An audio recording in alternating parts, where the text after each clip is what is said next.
유승현 전 김포시 의장이 아내를 때려 숨지게 한 혐의를 받고 있습니다.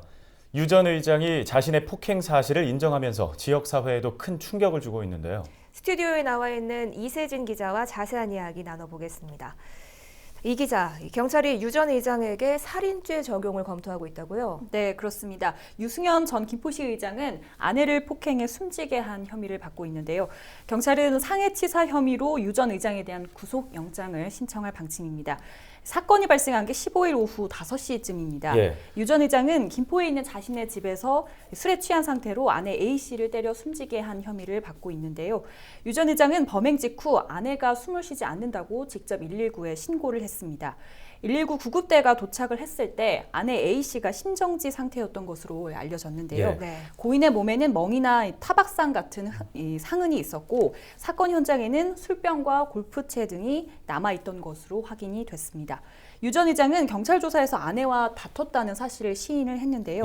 경찰은 유 씨의 진술에 따라서 유 씨가 아내와 다툼을 벌이다 이제 범행을 벌인 것으로 보고 있습니다. 다만 경찰은 유 전 의장이 아내를 살해할 의도가 있었는지를 추가로 파악을 해서 살인죄 적용까지도 검토를 하고 있습니다. 예, 알겠습니다. 이 유 씨가 사실 김포시 의회 의장까지 지냈다는 사실을 지역민이라면 누구나 알고 있는 상황이기 때문에 이번 사건이 또 지역 사회에 주는 파장이 굉장히 클 것 같아요. 네, 그렇습니다. 그렇기 때문에 무엇보다 이제 지역민들의 충격이 가장 크고요. 사건이 있었던 게 이제 유 전 의장의 자택인데요. 현장에서 만난 이웃 주민들 역시 이런 일이 벌어질지 몰랐다며 예상치 못했다며 당혹감을 감추지 못했습니다. 한번 들어보시죠. 밭에 갔다 와서 그냥 잤는데 경찰차가 왔어.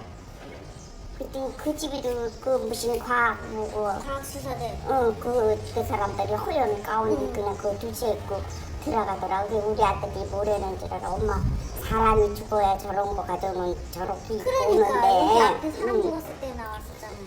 무슨 일이 있나 봐. 그래. 무슨 일이 있기는 맨날 요새 뭐 고구마 신고 잘 댕기던데 뭐 내가 그랬지. 그랬더니 그랬네. 네, 여기에 유 전 의장이 아무래도 지역 정치권에서 활동을 한 이력이 있다 보니까 그리고 또 현 김포시 복지재단 이사장을 맡고 있는 만큼 지역 정치권의 충격도 만만치가 않습니다. 유 전 의장과 의원 시절부터 함께 지냈던 지역 정계 인사들도 이런 사건이 벌어진 게 안타깝다라는 분위기인데요. 다만 이번 사건이 정치적인 이해관계로 풀이가 되거나 귀결되는 여론은 부담스럽다면서 손을 긋기도 했습니다. 네, 유 씨가 현 복지재단 이사장직을 역임하고 있었던 만큼 이 재단 분위기가 가장 뒤숭숭할 것 같은데요. 어떻습니까? 그렇습니다. 이 재단에서는 사건 이튿날인 16일 오후 긴급 이사회를 열었습니다.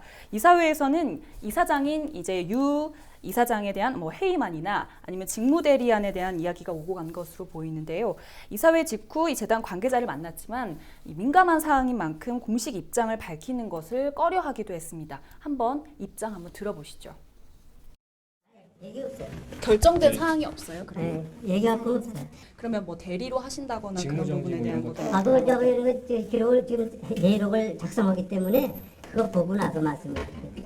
입장 발표할 거 없어요. 개인적인 일이기 때문에 그 입장 발표할 게 없어요. 어쨌든 재단 입장에서는 운영을 계속 해 나가셔야 된다. 계속 나가죠. 더 말 시키지 말. 이 지역에서 활발하게 활동을 해왔던 인사인 만큼 이번 사건에 대한 파장이 굉장히 큽니다. 이세진 기자, 새로운 소식 들어오는 대로 계속해서 전해주시죠. 수고하셨습니다.